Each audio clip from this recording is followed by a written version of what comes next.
A crise de mortaldade de marisco que está a sufrir Arousa pola sucesión de borrascas e a baixada da salinidade leva as confrarías da ría a pedir a declaración de zona catastrófica. Dada a situación que temos, pois é de recibo que nos declaren zona catastrófica e nos asiman das cuotas da Seguridade Social de recibir algunha axuda que creo que é fundamental para todos, non? Petición que lanzaba este luns todo o sector unido. Piden que estas medidas se tomen por decreto de urxencia dos gobernos galego e central, sector marisqueiro, pero tamén o bateeiro, cunha mortaldade que rolda xa o 25%, falan dunha situación límite. Necesitamos que isto cambie, necesitamos que as administracións nun principio xa boten unha man desde cofradías, parquistas,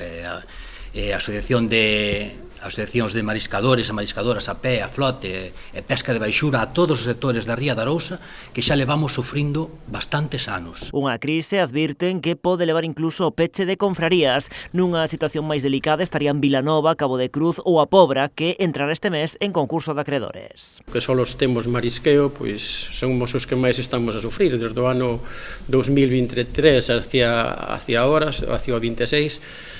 Somos os que máis problema temos a hora da facturación, porque se non vendemos bivalvos non facturamos. É dicir, a situación de algunhas cofradías xa non é que estean na UCI, senón que xa están agonizando. Ademais dunha resposta económica urxente, piden medidas estructurais para reducir o impacto da contaminación na ría, lembrando que as augas interiores tardan agora un 240% máis en renovarse. Tenden a man a todas as administracións para aportar solucións para a rexeneración da ría. Non queremos ser simplemente como observadores, queremos estar como parte interesada e axudar coa experiencia de todos os sectores, tanto o bateeiro, como os parques de cultivo, como o marisqueo a pé, como o marisqueo a flote.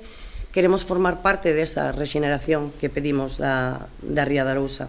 E demandan unha vez máis que se regule o baleirado dos encoros porque lembran que a reducción brusca da salinidade está sendo letal pro marisco. Se engadimos tales cantidades de auga doce, pois pasa o que pasa agora mesmo, que estamos en zonas de 100% de mortandade, outras zonas de 70, dependendo da profundidade nas que se topen as concesións. As confrarías fixeron xa nas últimas semanas distintas mostraxes nas súas zonas cunha mortaldade que consideran moi elevada, pero piden celeridade á Xunta nas análises que se están a facer na ría para poder cuantificar con datos a magnitude desta crise.